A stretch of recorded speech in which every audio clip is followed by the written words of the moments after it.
La vidéoconsultation a donné peut-être plus de flexibilité pour certains patients.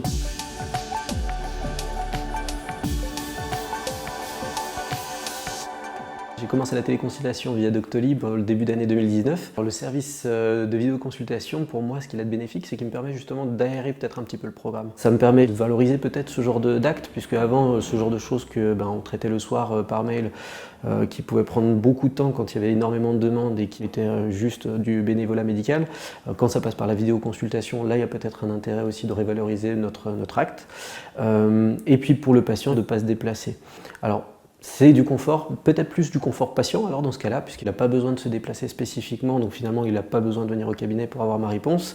La vidéoconsultation a donné peut-être plus de flexibilité pour certains patients. Être au bureau à 13 h pour apprendre sa vidéoconsultation, régler un problème à distance et rentrer sans se poser la question, faire un crochet chez le médecin, c'était assez confortable quand même. Mais nombre de patients m'ont déjà dit qu'effectivement, entre les rappels, les rendez-vous, c'était quand même quelque chose de très intéressant. Avant, je demandais aux patients que j'avais par rapport à la question d'échange de documents, de données simplement médicales avec le secret médical qui est fondamental.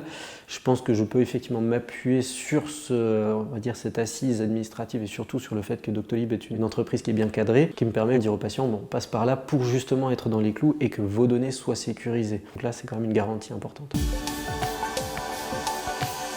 La vidéoconsultation, c'est quand même une consultation qui est déjà assez cadrée pour le patient.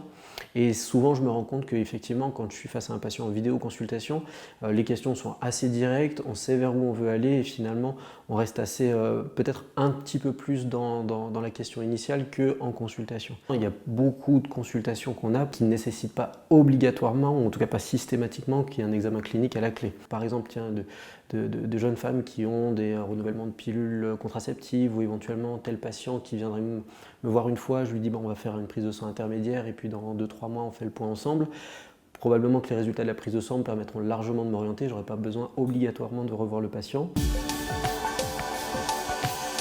J'ai pas eu à faire énormément entre guillemets de publicité là-dessus, puisqu'à partir du moment où un service plaît bien, moi je suis sur une patientèle qui est très familiale ici, trentenaire actif avec enfants en bas âge, ou quadra, voire quinquas très actifs, voire plus, hein, mais qui sont très connectés.